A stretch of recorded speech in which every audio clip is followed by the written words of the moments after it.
같이 한번 읽어보겠습니다. 시작. 이는 여리고 맞은편 요단강 모압 평지에서 여호와께서 모세로 이스라엘 자손에게 명하신 명령과 규례니라. 아멘. 어떤 가난한 가정에 시어머니와 며느리가 둘이서 남의 집 빨래를 해주면서 생계를 유지하고 있었습니다. 그런데 빨래를 맡기는 사람들이 늘 며느리보다는 시어머니에게 빨래를 맡겨요. 특별히 당부를 하는데 이거는 깨끗이 빨아야 되니까 색깔이 반짝반짝이 나야 되니까 시어머니 당신이 좀 빨아주시오 라고 이렇게 부탁을 합니다. 누가 더 일을 많이 하겠어요? 그래서 며느리가 되게 미안하기도 하고 또 좀 자존심도 상하고 그래도 그게 생계니까 불평 불만 없이 생계를 이어갑니다. 시어머니가 가실 날이 돼가지고 병에 누웠습니다. 마지막 숨을 헐떡이면서 얘야, 내가 없어도 맡은 일 잘 감당하고 잘 살아야 한다 라고 이렇게 당부를 합니다. 내가 네 덕에 살았다. 며느리는 아이고 무슨 말씀이세요 어머니, 내가 잘해드리지 못해서 죄송합니다 라고 이렇게 마지막 인사를 했어요. 숨이 딱 끊어질 그 순간에 며느리가 잠깐만요. 나 딱 한 가지만 질문할게요. 한 가지만 딱 물어보고 싶어요. 어떻게 어머니는 그렇게 빨래를 잘 하십니까? 그렇게 깨끗하게 다른 사람이 이렇게 칭찬할 정도로 그렇게 잘 하시는지 그 비결이 뭔지 좀 꼭 가르쳐주고 가십시오. 이렇게 했어요. 숨 넘어가는 시어머니가 마지막을 잘 짜서 넣어라. 마지막에 짜는 것이 중요하다. 라고 하면서 가셨다라고 이렇게 합니다. 그렇습니다. 시어머니와 며느리의 차이는 뭐였어요? 마지막에 짜는 것. 그것 차이였다는 것이죠. 다른 과정은 다 똑같았는데 그 마지막에 어떻게 잘 짜느냐가 빨래가 깨끗하고 깨끗하지 못한 그런 결과였다라고 하는 이야기입니다. 시작도 중요하지만 마지막이 특별히 중요하다는 것입니다. 지난 한 해를 정리해 보면서 우리는 다사다난했던 그런 순간들이 많이 생각이 날 것입니다. 보통은 주마등처럼 지나간다라고 얘기하죠. 우리가 사고를 한번 당해보면요, 자동차를 사고를 딱 가다가 사고 딱 난 순간에 막 필름이 확 지나갑니다. 옛날에 내가 어떤 일이 있었는지 그런 애들 팍 지나가요. 내가 생각하려고 하지도 않는데 죽을 만큼 그런 사고도 아님에도 불구하고 과거 일들이 팍 필름이 돌아가는 그런 순간을 말하죠. 오늘 2019년도 참으로 국내적으로 충격적이고 힘든 일들이 많았습니다. 또 중요한 일들도 많았죠. 오늘은 한 해의 마지막 주일을 보내고 있습니다.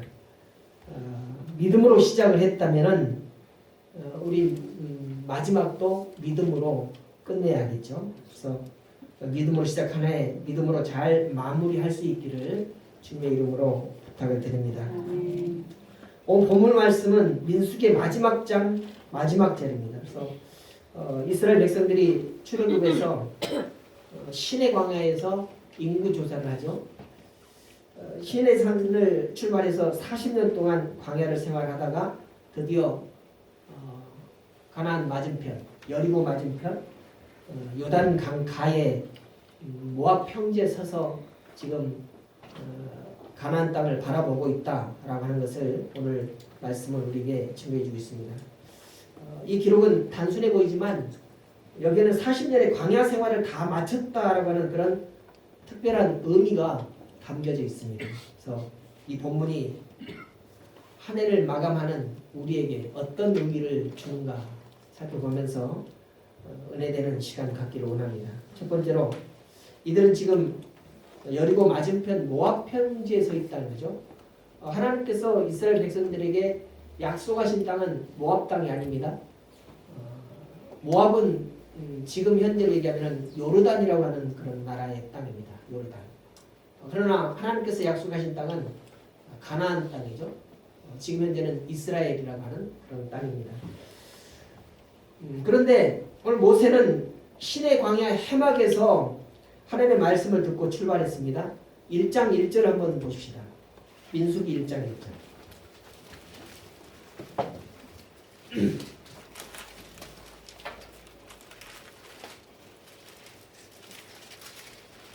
같이 읽어볼까요? 이스라엘 자손이 애굽 땅에서 나온 후 제2년 2월 1일에 여호와께서 신의 광야 해막에서 모세에게 일러 가라사대 했습니다. 이 민수기의 말씀이 신의 광야 해막에서 하나님께서 모세에게 하신 말씀이다라고 이렇게 증거하고 있죠. 그런데 오늘 마지막 절에 보니까 이들이 서 있는 곳은 신의 광야가 아니고 모압 평지에 서 있다라고 이렇게 마감을 하고 있는 것입니다. 그래서 드디어 모압 평지까지 왔습니다. 여기에 특별한 의미가 담겨져 있는데 이것을 밝히려면은 민수기 33장 5절부터 49절까지 말씀을 자세하게 읽어봐야 돼요. 33장을 한번 펴보시죠.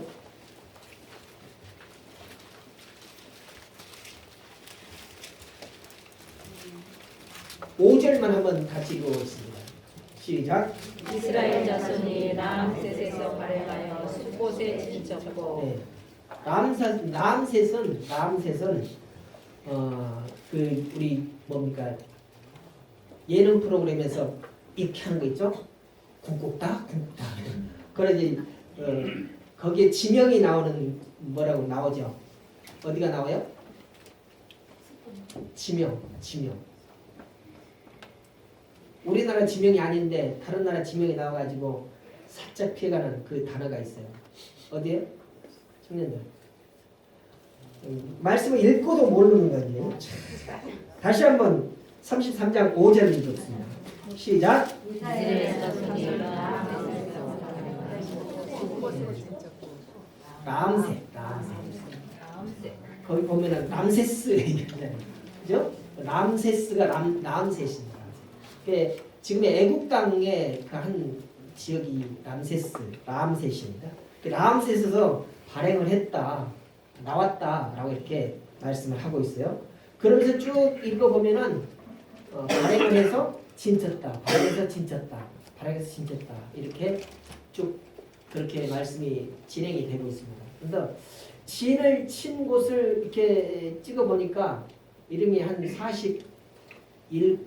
41하나가 나와요. 그래서 이제 발행한 곳을 처음 시작된 곳을 빼면은 40곳이 나온다라고 이렇게 계산이 되어지는데 오늘 13절에서 모세가 여리고 맞은편 요단과 모압 평지에서 말씀하시는 여호와의 음성을 듣고 있는데 거기까지 오기까지 이스라엘 백성들은 한 곳에 정착하지 못하고 계속 이동을 했다는 것이죠. 광야에서 40년을 헤맸다라고 얘기하는데 몇 곳에서 진쳤어요? 몇 곳에서 진쳤다고요? 40곳. 그러면은 평균적으로 1년에 한 번씩은 옮겼다는 얘기죠. 이 40이라고 하는 숫자가 상당히 중요한 의미를 가지고 있어요. 그래서 40년 동안 머물렀던 장소는 그렇게 나온다는 얘기죠. 그래서 40이라고 하는 이 숫자는 한 세대를 나타내기도 하고요. 어찌 보면은 우리 인생과 같다라고 이렇게 얘기를 할 수 있습니다. 보통 인생의 자기 나름대로의 삶은 20대부터 시작을 한다면은 40년 동안 60세까지 열심히 활기차게 인생을 살아가죠.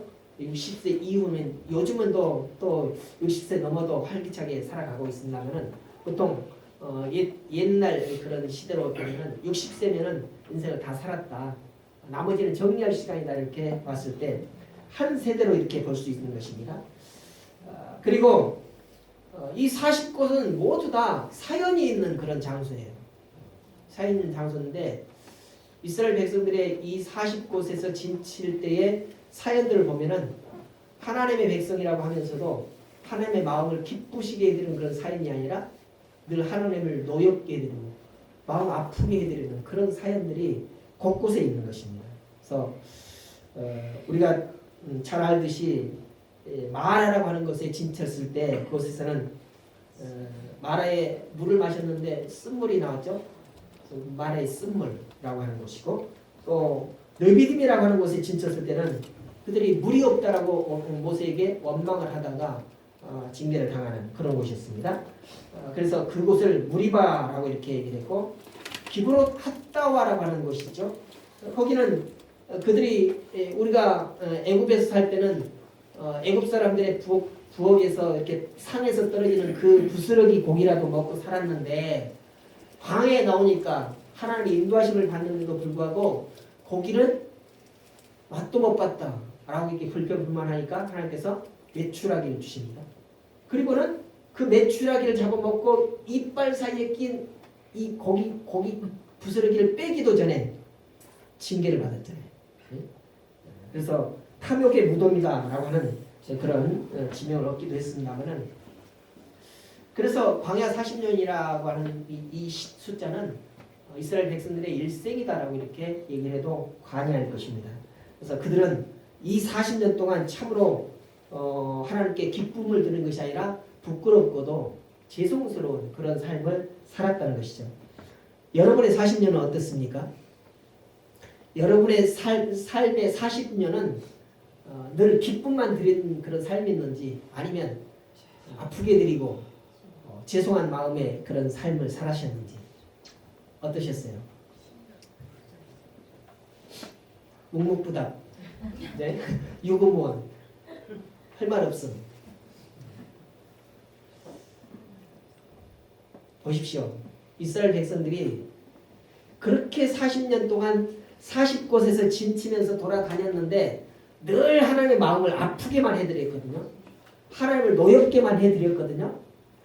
그럼에도 불구하고 하나님께서는 낮에는 구름 기둥으로 밤에는 불 기둥으로 그들을 보호하시면서 인도하셨다라고 하는 사실이죠. 여러분은 여러분의 삶을 돌아보면서 내가 이렇게 살아가지고 하나님의 인도하심을 받을 수 있을까? 라고 이렇게 염려해 보신 적 있으십니까?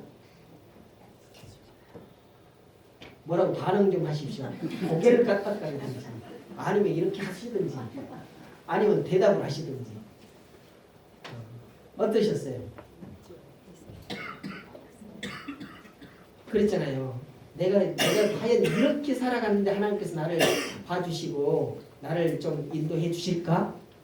나 참 못됐다라고 하는 이런 생각 들 때가 있잖아요. 그죠? 그런데 그럼에도 불구하고 하나님께서는 이스라엘 백성들 보십시오. 가는 곳마다 하나님께 불평불만했고 그를 지도하던 모세에게 또 대들면서 반항하고 그랬잖아요. 그런데 이것들 봐라 하면서 징계를 가하기는 하셨지만 그럼에도 불구하고 구름 기둥, 불 기둥으로 내셔서 그들을 끝까지 인도해 주셨다는 것입니다.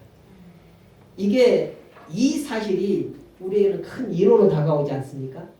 내가 정말로 개망나니같처럼 망나니같처럼 그렇게 삶을 산다 할지라도 좋으신 하나님께서는 나를 보호하시고 끝까지 인도해 가신다라고 하는 그 사실.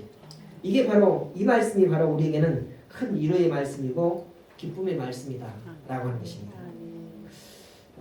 그래서 그 인생은 늘 고난과 역경이고 동시에 그 흔적은 늘 부끄럽고 또 불순종 그리고 미숙한 그런 사람들의 연속이지만 하나님께서는 그럼에도 불구하고 우리를 버리지 아니하시고 약속하신 그 장소까지 인도하신다라고 하는 그런 사실을 우리는 오늘 민수기를 통해서 다시 한번 깨닫게 되는 것입니다. 그래서 이 민수기가 묵상을 하다 보면은 무서운 하나님도 드러납니다. 어떤 때는 막 사람을 죽이기도 하고요. 가차없이 쳐버리는 그런 광경도 보게 됩니다.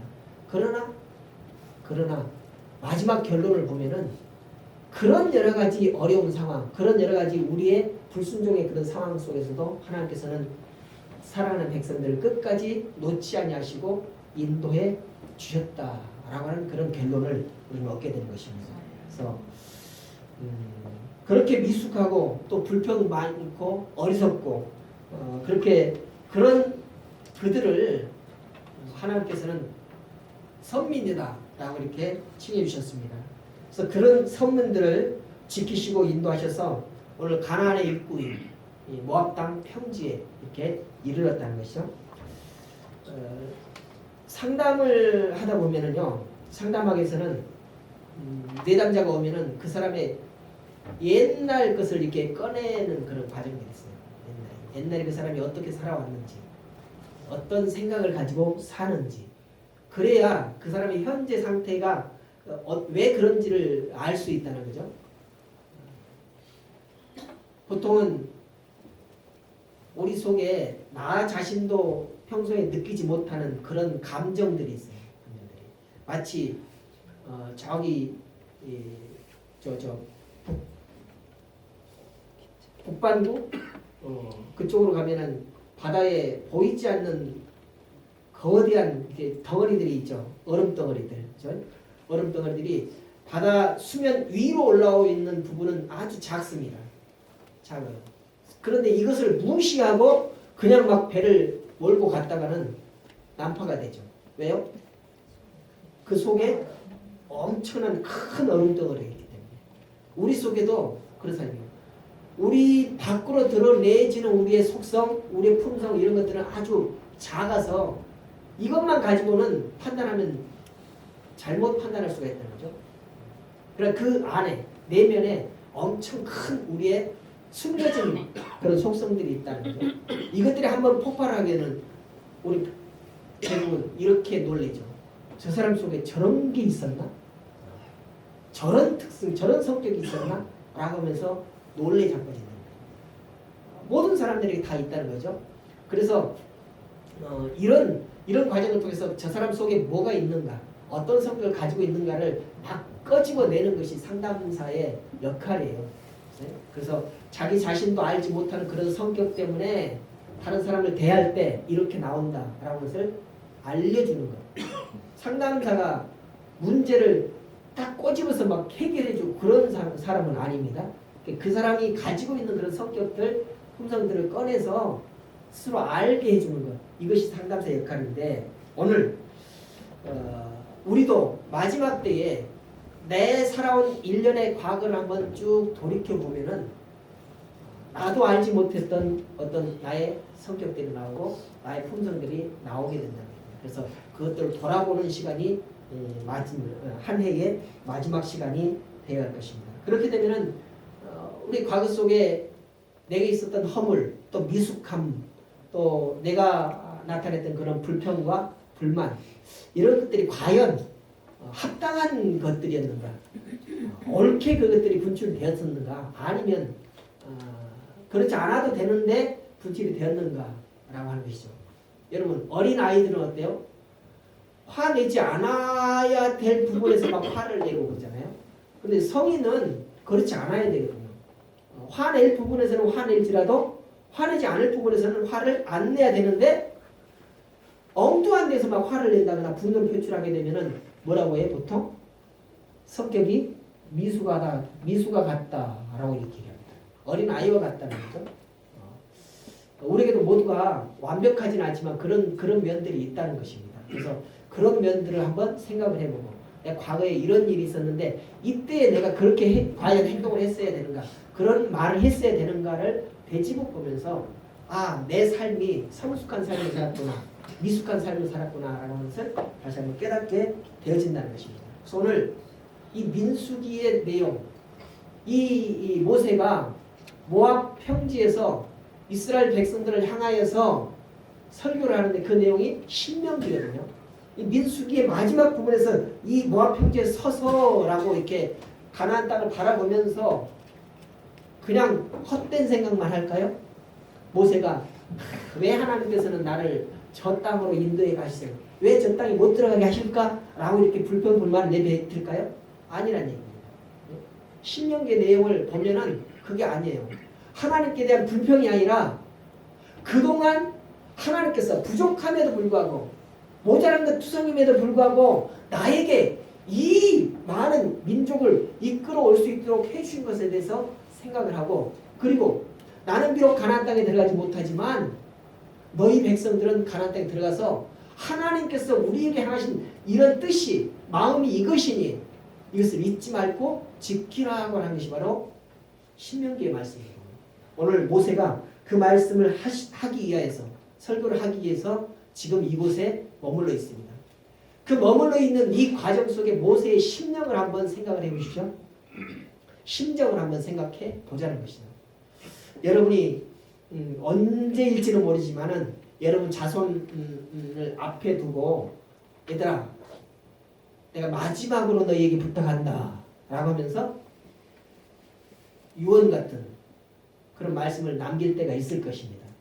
아니 비명에 간다면 걷지도 못하겠지만은 어쨌든 하나님께서 우리를 보호하시고 인도하신다면 비명이 아니라 내 후손들에게 내가 하고 싶은 말, 당부하고 싶은 말을 충분히 할 수 있는 그런 시간을 여러분에게 주실 것입니다. 그 시간을 잘 포착을 하고 잘 활용을 하셔야 돼요. 조금 더 있다가 하지 그러다가 지나가 버립니다. 그래서 이 순간을 잘 포착을 하시고 하시기 바랍니다. 몇 번 말씀드렸지만은 저 은광교회에서 노인의 원사님이라고 계셨는데 그 청량리 성바오병원에 호스피스 병원에 계셨는데 가족들이 저를 불러요. 가실 때가 된 것 같다고. 그래서 마지막 임종 예배를 드렸다. 임종 예배는 숨 끊어지고 난 다음에 드린 예배가 아닙니다. 끊어지기 전에 마지막으로 드리는 예배가 임종 예배입니다. 임종 예배 좀 드려달라고 풀이렇게 쫓아갔잖아요. 가서 다른 방으로 이렇게 모셔가지고 예배를 가족들하고 같이 드리고 나서 돌아왔어요. 근데 안 가셨대요. 며칠 지나서 또 전화가 와요. 아 진짜로 가실 것 같다고. 다시 한번 예배를 드려달라고 또 갔습니다. 그래서 예배를 드려줬어요. 그래서 이제 권사님이 이제 마음이 편합니다. 잘 갈 수 있을 것 같습니다. 안녕히 가십시오. 하지 인사를 하고 돌아왔잖아요. 근데 그 다음날 보니까 또 안 가셨대요. 마지막 세 번째 가셨어요. 그래서 세 번 임종 예배를 세 번을 드리고 가신 그 권사님을 봤는데 어쨌든 그렇게 하나님께서 넉넉하게 기회를 주실 수도 있겠지만은 그렇지 못한 분들도 많이 있다는 거. 그렇죠?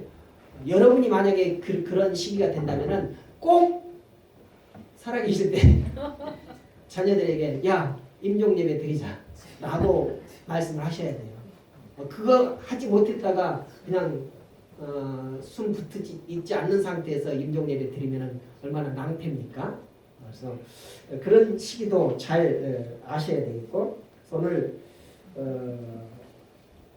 이 모압 평지에서 모세가 이스라엘 백성들 앞에 서 있을 때 그런 마음이었을 것이다 라고 하십니다. 그래서 우리가 느낄 때나 아닐 때나 또 혹은 하나님을 원망하고 거역하면서 삶을 살 때도 하나님께서는 여전히 우리를 인도하고 계신다라고 하는 것을 우리는 잊지 않아야 할 것입니다. 그래서 지나온 사건과 위기의 순간 우리 삶의 길 위에 항상 우리와 함께 하시는 하나님이심을 우리는 인정하고 또 그 하나님과 동행하는 여러분의 삶이 되시길 바랍니다. 그리고 폐허가 되었던 이 땅을 회복시켜 주시고 이 땅에 복음의 계절이 오게 하시는 그분도 바로 하나님이신 것입니다. 오늘 우리는 그 은혜와 감사를 잊어버리고 늘 교만과 불평과 또 원망이 많았고 갈등이 많은 그런 삶을 살아가는 것이 우리의 삶이죠. 그래서 이것을 돌이키고 하나님의 은혜에 감사하는 그런 믿음을 회복해야 하는 것이 바로 우리가 회복해야 될 영성의 회복이 되는 것입니다. 여기까지 이 자리까지 인도하시는 하나님의 은혜를 기억하면서 늘 감사하는 오늘 송년 예배가 되어졌으면 좋겠습니다. 감사하는 믿음을 가질 때 다시 한번 한국교회 그리고 은진교회는 다시 민족을 위한 그런 교회로 세워지게 될 것입니다. 두 번째는 우리가 바라봐야 할 곳은 어디인가. 지금 말씀 보니까 여리고 맞은편 요단과 모압 평지에서라고 이렇게 말씀이 시작이 되죠. 모압 평지에서라고 하는 것은 지금 이 말씀을 기록한 자, 다시 말해서 모세가 어디에 서 있다는 거죠? 모세가 지금 서 있는 곳이 어디예요? 모압 평지예요. 근데 그 눈은 어디에가 있을까요? 그 시선은 어디에가 있을까요? 에? 어디에가 있어요? 요단 건너. 넓게 얘기하면 가나안 땅이고 좀 좁게 얘기하면 여리고. 여리고를 바라보면서 그 땅을 우리가 정복해야 된다라고 하는 그런 그 시선을 가지고 있습니다. 근데 우리는 늘 내가 서 있는 곳 바로 코앞만 바라볼 때가 너무나 많아요. 그렇죠? 오늘 이 모세가 우리의 시각을 가지고 있었다면은 모압 평지에 서서 그는 어디를 바라봐야 될까요? 모압을 바라봐야 돼요. 그렇죠? 모압 평지에 서 있으니까 모압 땅만 바라봐야 되는데 그의 시선은 모압 땅을 바라보지 않냐고 각도를 높여서 저 멀리 바라보고 있다라고 하시죠. 이것이 바로 오늘 모세를 통하여서 우리가 봐야 할 것입니다. 오늘 13절 보니까 이는 여리고 맞은편 요단과 모압 평지에서 여호와께서 모세로 이스라엘 자손에게 명하신 명령과 규례다 이렇게 있고 26장 3절에 보니까 모세와 제사장 엘르아살이 여리고 맞은편 요단과 모압 평지에서 그들에게 구하여 가로되라고 이렇게 동일한 같은 그런 말씀을 내고 있습니다. 이 두 구절의 공통적인 특징을 보니까 그 시선이 여리고에서 요단으로 그리고 모압 평지로 서서 이동을 하고 있다는 것입니다. 멀리서 차츰차츰 가까이 이렇게 이동을 하고 있는 것을 보게 된다는 거죠. 그래서 카메라 앵글로 잡아본다면은 가까이서 멀리 가는 것이 아니라 멀리서부터 이렇게 가까이로 이렇게 줌을 당기고 있다라고 하는 것입니다. 그래서 이 글을 기록하고 있는 이 모세는 지금 모압 평지에 머물러 있는데 그의 시선이 어디에 가 있는가 우리는 관심을 가져야 돼요. 우리는 늘 내가 머물고 있는 곳에 우리의 시선을 두려고 하는 그런 특성을 가지고 있습니다. 그러나 오늘 하나님께서 우리에게는 머물러 있는 곳에 우리의 시선을 두기를 원치 아니하고 더 멀리 바라보기를 원한다. 요단강 건너편을 바라보고